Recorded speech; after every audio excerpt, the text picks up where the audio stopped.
So, 580 under needle over here on our black shell, aka yellow shell. We're going to go ahead and throw it up against shark scale, 360 level. See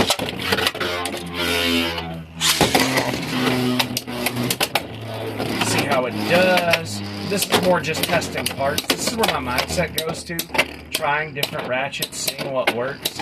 Under needle and 580 is going to really let it beat down most. And by the way, if you're watching this, yes, this is fake shark scale. This one's 0.5 grams heavier than my real one. My real one stays in collection because they perform exactly the same. My buddies have shark scale. I got to test it. Did some extensive testing. I've been going over fakes versus real. And I'm going to be honest, like, these fakes are pretty close to real because my local scene was debating allowing them. We do allow blades. We do allow blades, but we don't allow ratchets and bits. So those are kind of just going into the closet. So we do allow fake B brand and flame brand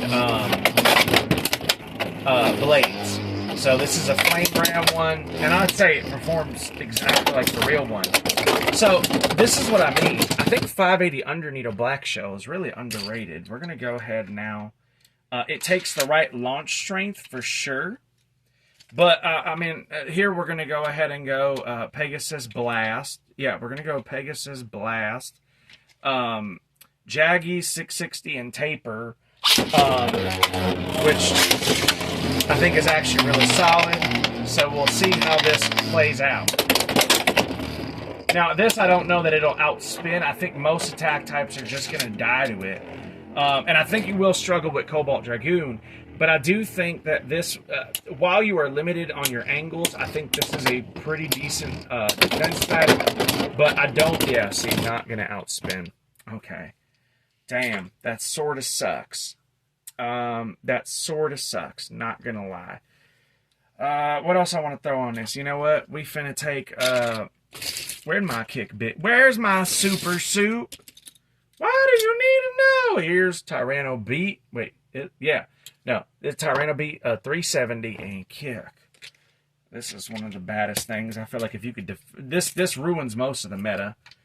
So if you can defend against this, I feel like you can defend against anything. We're going to go ahead and launch Beat. And we're going to go ahead and launch it. Yeah, it strafes really well. It does pretty well. There we go. Yeah, I think this combo is definitely meta adjacent, especially with a little bit of tech, a little bit of positioning.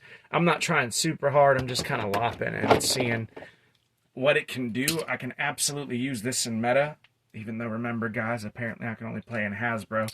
But there is one combo that I'm actually a little concerned to face, and that's because it's an absolute monster. Now, when I replaced my old regular Drum Buster from TT with this Hasbro one, this one's balance is a little bit weird, and it's just a natural defect. So I have to kind of it's different than my other Drum Buster. I have to kind of balance it out. So we got 560 and kick. I need to reposition this light. I feel like it's too bright. I feel like all the colors are really weirdly popping now that I look at the camera. Even the yellow looks off. What the hell? I don't know if y'all can see that, but the yellow, like, looks off. Whatever. I do. It's fine. This is a practice session. I usually try to dial that stuff in. So we're going to go ahead and see how it can handle Drum Buster. This 560 kick Drum Buster, yeah, was actually came up with by Luxo Bays to, because I really wanted, he told me to try this with Buster. I'm like, well, I'm a Buster main, but I haven't really had the opportunity to, really utilize it. So, too much on any new combos aside from like 360 point. So this was like a grandiose opportunity. There we go. Yeah, you know, again, people throw out these 5 ratchets. Now, are you going to run into some low rush stuff? Sure. You're just going to have to tilt against it and hope to scoop it out, which I suck at demonstrating anyways on a camera. This is damn good. Really good. I really like it. It is a valid defense type. This is what a defense type should be. Something that counter strikes, right? Something that can handle whatever attacker you put its way. I think Shark Edge probably kills this. And I actually am curious to see Cobalt Dragoon 560 Elevate, so we're going to go ahead and run the set. Oh, but look at that pretty blue on the inside of the ratchet. That is beautiful. And the purple seems really shiny on this. And never mind, I might leave this lighting, guys. I'm kind of liking it. Let me know what y'all think in the comment section down below. What you think of this lighting. If you want this lighting to continue on. I missed the interception. I hate playing against myself. But Dragoon's not. Oh! This is a newer Type 560. I mean, it's a little bit chewed up, but it's actually pretty tight. This is pretty tight. Like, this is, look. This is pretty tight on these bits. So I don't understand. Like I want you to see how it goes in. Can y'all see this? Okay, so here is the bit. Look at how tight that is. That's nice and tight. And this is with no burst resistance. You can see. This is what mold is this? I don't know. This is 6, I think that says. I don't know if somebody can see it in the comments with this lighting. But this is what I'm saying. I really do believe in this. I think I could absolutely sauce folk with this. And I will be. I'll be bringing this. I will absolutely be bringing this. I think this is absolutely Kino. I was testing it already in Hasbro, and I knew I was onto something. Wanted to test it in TT to confirm, but at this point, I have enough experience in the fucking game that I knew. When I struck oil. I'm shaking this thing. I love this. 580. So this is the orientation. We have 1 here, 2 here. When we look at it, we have 3 on this 2 side, right? Or 2 on this 2 side, and then we have 3 on this 1 side to sort of counterbalance, if that makes sense, to sort of like balance it out for extra spin time. We've got a decent amount of weight, and then we're using under needle, and that's what we're doing with Black Shell. I actually think this is going to be to stand up to what I like to call shiny scale, shiny shark, because I love that. I actually like that the fakes are really shiny. I think it's kind of pretty. I don't know. Ooh, look at that in the light. It's like a holographic Yu-Gi-Oh card. Look at that gleam. I actually think also the color scheme here is actually kind of cool. Although I'm noticing, I don't know if y'all noticed this, but on the fake, the sticker's positioning is a little weird. But whatever. Who cares? I actually think this looks good. But to take on 360 level, granted, I do agree somewhat with Zio. A meta player is going to intercept different, angle different, soft or hard launch, adjust. There are absolutely adjustments that I am making to this, but I think it does sort of prove the point that it can most certainly float, and I think I will be bringing this alongside, for those of you who don't know, in our previous video, I'm recording this immediately after, for those who don't know, our Shelter Drake. I'm bringing both of these. I'm bringing Shelter Drake 460 level, 580 and under needle. And then I'll let the third bay be a surprise for y'all to figure out what it might be, the third bay that I'm bringing to the function. And I think you guys will like it a lot. Y'all know him. Y'all love him. And I know not everybody's going to be able to win with this, but if you are a defense player, baby, we was on to something. So put in the imbalance. Sorry, I'm so used to playing attack now. I keep saying imbalance, and I keep referring to the 3 sides being on the 2 to keep it balanced, so that way it somewhat has stamina. I think this absorbs impact really well. I would recommend not worrying about color matching like I do for the videos, and just get the tightest 580 you can.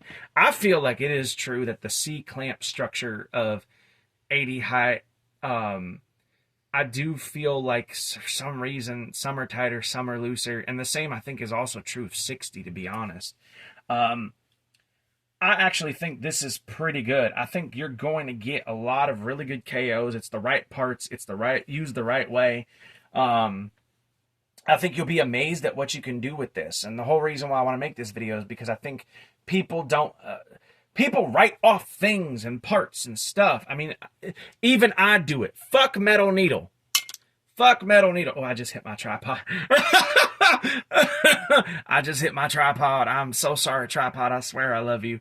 But people have slept on, this is 2 non-meta parts using a sort of meta part to kind of create a meta bay. This is what I'm saying. Y'all got to think outside the box. Y'all got to think outside the box. Like, just because something's not an instant win doesn't mean it's wrong. And I feel like this will die to Shark Edge. Like, this will die to Shark Edge for sure because it's too high recoil and Shark Edge has a lot of traction. I think this might die to Shark Edge. But overall, using these 2 on a team, maybe some of y'all are fixing to see what I'm doing. Maybe some of y'all are going to be picking up what I'm putting down. The other bay, I'm actually not too certain I will actually do well with, but it is something that I am fixing to bring regardless, because I feel like it is just one of those things that I really want to bring. I really want to have in my sort of arsenal, I guess one might say. Just out of sheer fucking passion. That's literally all it is. I want to bring it out of sheer passion. I want to bring it out of sheer just, I love this bass, so here it is. And it's pretty decent. I think I stand a good chance only because I am so experienced with it and I have used it a lot. But let this be a lesson. If you discounted a blade or it's bad, yeah, some blades are bad. Is Black Shell bad? It's definitely low mid. I would have to put it in D tier because it can be difficult to use if you're not using an attack setup. But it can be used for defense. I don't know what else to tell people. Sometimes you got to let your opponent beat their face up on your hand. And that's really what this does. So I think this will do it for me. But yeah, guys, I really like this. I like this a lot as a defensive main. So just reorganizing the team and saying, what do I want to run? Because the Shelter Drake video getting the love that it did made me realize that I really love this. And I don't think you need meta to win, even in the current fucking meta. I think people are wrong. I think people have the wrong idea. And I will forever champion the idea that we can run what we want. So now I'm going to go ahead and reveal the 3rd and final bay. For those of you who have stuck around this long into the video, it is Unicorn Sting 360 low orb. I've actually had a lot of luck with this. I know a lot of people like 960 orb or 960 low orb. I think 360 is better for the added weight, especially on this Hasbro mold of Unicorn Sting. I feel like it's a little bit better, but that's me. And that's my preference. So a lot of folks pick up KOs with 960 orb. I pick up the most with this setup. I've tried to color match everything somewhat, and but I think overall it is difficult in yellow. But I wanted to use an all different colored team, and I really like yellow bays. So I guess this is yellow. I mean, it kind of is. But I do like Trans Rights Unicorn and Red Unicorn, and I really wanted to use them on a deck. So this is going to be what I'm using. This is going to be, like, I'm not doing anything crazy. I'm not putting turbo on Unicorn and going yeehaw. So, I mean, these are solid combos. This is a solid deck. So I think this is it, guys. I really, truly do. I think this is actually it. So I'll catch y'all later. Remember, guys, play with your favorites. I love y'all. I'll see y'all in the next video.